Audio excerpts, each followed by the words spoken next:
Brodansis yang lagi ada di rumah, bosan-bosan di masa pandemi, berjumpa lagi bersama saya Ocha Dianti dalam acara Millennial Planner Bank BPD Bali. Nah, kali ini teman-teman semuanya, Ocha udah ada di suatu tempat yang udah nggak asing lagi buat teman-teman yang ada di Bali. Ini namanya Chow Coklat. Nah, produksi coklat yang besar dan terkenal banget nih yang ada di Bali. Dan kali ini Ocha udah langsung bersama CEO-nya langsung nih. Wow, beruntung sekali kan rasanya langsung bisa chit-chat bareng beliau nih. Bli Surya, halo. Halo, apa kabar? Oh, barengan kan? Saya baik, Bli Suryanya? Baik banget. Keren, Sehat ya? sehat dong ya. Oke Di deh. masa-masa seperti ini, Bli, Iya. kesehatan kan yang paling penting Nomor ya kan? satu itu, Nomor Ca. satu. Nomor satu. Terus melihat kondisi sekarang, terus Chow Coklat udah ada di mana-mana, udah terkenal. Ih, hebat banget, saya pertama kalinya apresiasi dulu nih. Karena gayanya tetap milenial, terus keren, dan akhirnya tibalah saya ingin bertanya. Kenapa sih namanya Chow Coklat, nah kan? Bener, Cak. Jadi Chow Coklat itu adalah nama daerah kami, Cak. Oke. Jadi kami ingin banget gimana daerah kami Chow ini bisa dikenal dunia. Jadi kami membuat dengan nama Chow Coklat. Berarti terinspirasi dari nama daerahnya, nama daerah desa kita, gitu ya? Betul banget. Jadi kita dari desa ini untuk menuju ke dunia, Cak. Keren, Gitu. hebat. Oke, terus selaku milenial gitu nih, bagian dari pengusaha milenial, terus maunya coklat gitu. Kenapa sih kok bisa coklat gitu loh, Bre? Oke, ini Cak ceritanya. Jadi kalau bicara coklat ya, sebetulnya kita di Indonesia ini adalah penghasil nomor 3, Cak. Penghasil nomor 3 3. di dunia. Cuman karena kita tidak terekspos, sehingga kita tidak tahu nih bahwa ternyata kita adalah penghasil nomor 3 di dunia. Wah, Brodansis di rumah juga pasti baru tahu kan kita sebenarnya nomor 3 di dunia loh. Bener banget. Terus dari itu Dari itu akhirnya kita berpikir dong, petani-petani kita yang ada di daerah kita khususnya di Tabanan ini, Cak, dan di Jemberana itu banyak banget yang punya petani, yang punya kakao, Cak, Kakao, sebagai oke. sumber alam yang bisa digunakan kemudian untuk menjadi coklat. Oke, dan Cuma coklat-coklat tersebut lebih banyak dibawa keluar, Cak, bukan diproduksi di sini. oh, dari hal itulah akhirnya Bli Surya mencoba untuk menjadikan coklat sebagai objek dari usahanya. Bener gitu. banget, Cak. Ini awalnya gimana nih? Kok maksudnya kayak belajarkah atau apa?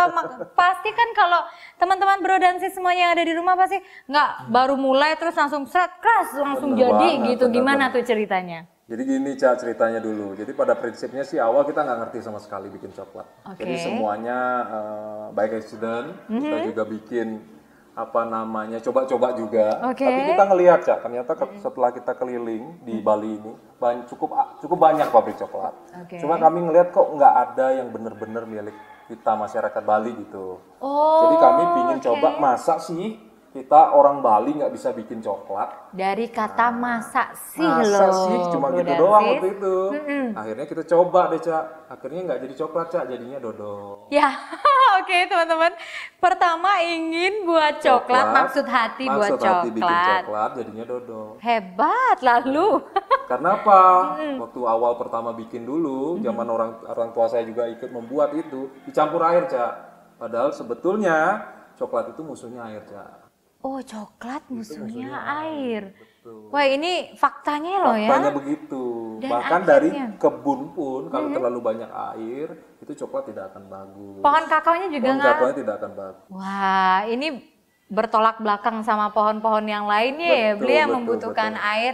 Oke, akhirnya jadilah itu dodol dulu. Berarti itu gagal Bener kan ya, banget. gagal. Bener banget. Sampai akhirnya berhasil itu belinya berarti Bli Surya belajar. Belajar, Cak. Jadi ceritanya pada saat itu kita kenal salah satu teman kita yang ada di luar situ. Memang pada akhirnya kita harus belajar dari teman-teman kita yang ada di luar Indonesia ya. Oke, tapi riwayat pendidikan Saya SE, Cak. Oh. Sarjana ekonomi, Cak. bukan sarjana pertanian kan, karena kan coklat. Hebat loh. Tapi Orang tua saya, Cak. Orang pertanian. oke, berarti Iya. masuk sih, tapi sih Iya, Bang. Ayah, ibu, kedua-duanya dokter di bidang pertanian. keren. Jadi memang mereka orang pendidik, jadi beliau memang dosen dan beliau memang kuat sekali keinginannya untuk membantu petani, Cak. Wah, bermodalkan itu akhirnya sang putra membuka jalan melalui coklat, Bener begitu banget. ya. Dulu saya bankers, Cak. Saya dulu orang bank. Sempat juga. Sempat jadi bankers. Tapi sekarang langsung jadi pengusaha. Jadi petani, Cak.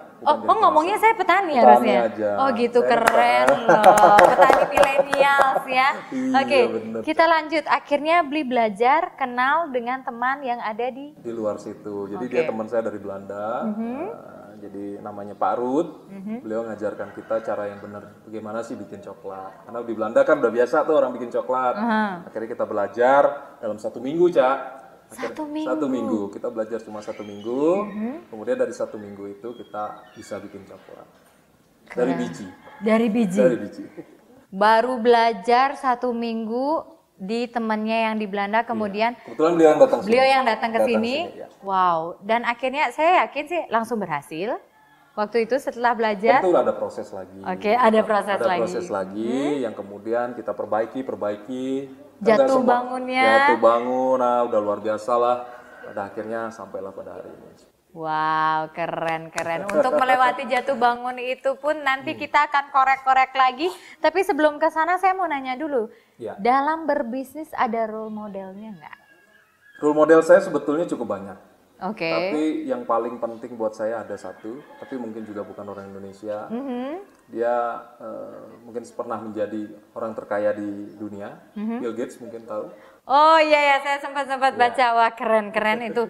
Itu yang menginspirasi. Memang benar ya, Bro Dansis yang ada di rumah, karena sebelum kita memulai usaha apapun, setuju nggak sih Beli Surya kalau kita tuh harus benar-benar kayak niat dulu? Oh, bener banget. Bener kan? Bener Beli Surya banget. dulu gitu nggak sih? Bener banget. Bener. Memilih menjadikan coklat sebagai objeknya pertama gitu. Betul Oh, banget. Betul banget. niat banget nih gitu. Jatuh bangunnya tuh kayak gimana, Beli? Jadi gini, Cak, kalau kita mau bisnis, itu harus happy dulu. Oh, happy. Happy itu harus di dada dulu ya. Oke. Ya, benar-benar kita pingin bahwa benar-benar kita ini pingin bisnis. Jangan sampai kemudian bisnis itu adalah sebagai sesuatu yang menjadi ganjalan di hati kita. Jadi kita niatnya adalah bisnis. Kenapa? Bisnis itu adalah pada prinsipnya kalau Bill Gates bilang, pada akhirnya kita akan membantu banyak orang. Makanya saya tidak pernah menyebut diri saya entrepreneur, tapi saya menyebut diri saya sociopreneur. Saya berentrepreneur, tetapi saya membantu banyak orang. Wow. Itu yang penting buat saya. Jadi tidak cuma bagaimana kita menghasilkan uang sebanyak-banyaknya, tetapi orang di sekeliling kita kemudian merasa tidak nyaman. Tapi bagaimana kita bisa menghasilkan uang dengan membuat orang lain juga menghasilkan uang yang sama gitu. Keren. Ini baru nih Bro Dansis semuanya. Selain juga kita menghasilkan profit, tapi juga ada benefitnya, benar buat kan? orang lain di samping kita. Exactly. Jadi ini adalah hal yang penting juga buat milenial yang ada di luar sana yang baru mau memulai usahanya, teman-teman. Dan tadi pun Ocha nyoba nih coklatnya, Beli jujur ya. Iya. Taste-nya bener-bener beda loh. Sumpah ini beberapa coklat yang Ocha udah pernah coba. Makasih, Ca. Dan tadi tuh cobain rasanya bener-bener beda. Mahal. Kalau saya mah bilang rasanya tuh mahal. Pengen banget. Maksudnya kayak ini nih gimana sih gitu loh. Pengen tahu loh, saya boleh nggak sih? Nanti kita aja Ocha ke pabriknya ya. Serius ya? Pasti. Serius kita liatin ya? dari awal sampai akhir, Ca. Keren Bro Dansis, sudah penasaran kan kayak gimana? Nanti kita bakalan jalan-jalan juga ke pabriknya, prosesnya ngeliat juga. Kita tungguin.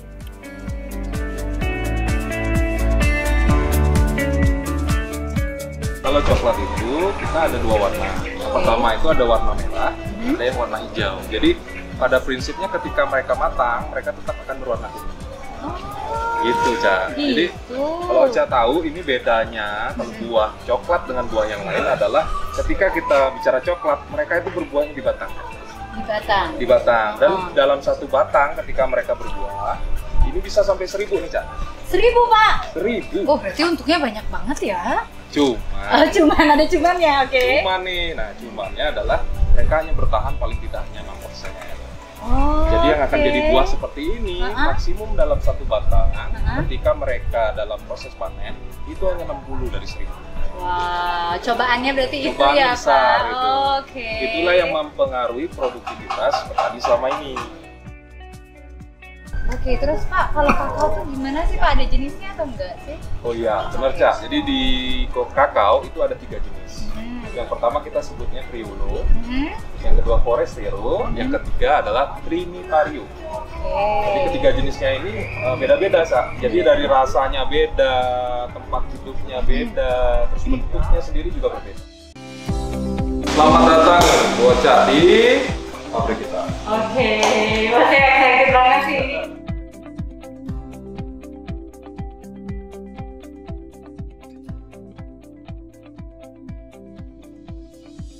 Dalam proses itu ada winnowing, itulah yang kemudian memisahkan antara biji di dalam dan kulit arinya. Kulit arinya. Betul banget. Jadi ini kulit arinya yang bisa kita simpan, kemudian bisa kita gunakan juga sebagai pupuk. Oh ini berarti semuanya itu berguna ya Pak? Bahkan sampai kuahnya atau tutup coklat itu, buah coklatnya itu juga sebagai makanan sapi. Jadi sama sekali nggak ada terbuang. Yang pertama kita adalah menghaluskan dulu. Jadi sebelum kita mencampur, kita dalam proses coaching ini kita halusin dulu. Ini proses coaching yang bisa menghaluskan coklat yang tadinya mungkin sekian di atas 100 mikron, ini bisa di bawah 10 mikron. Jadi betul-betul halus banget, ngocek rasanya coklatnya benar-benar ya halus banget lah.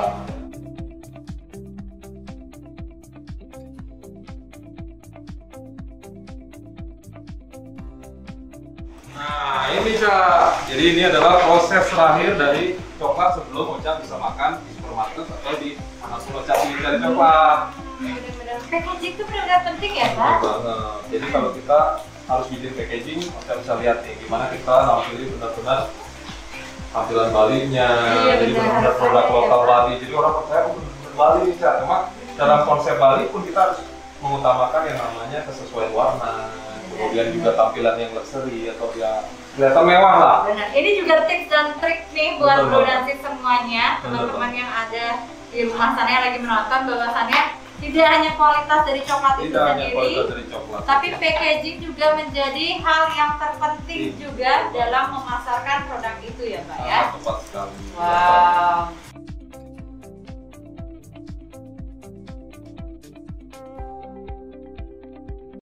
Oke Bro dan Sis, sudah mengelilingi pabrik, rumah produksinya nih. Aduh, keren banget.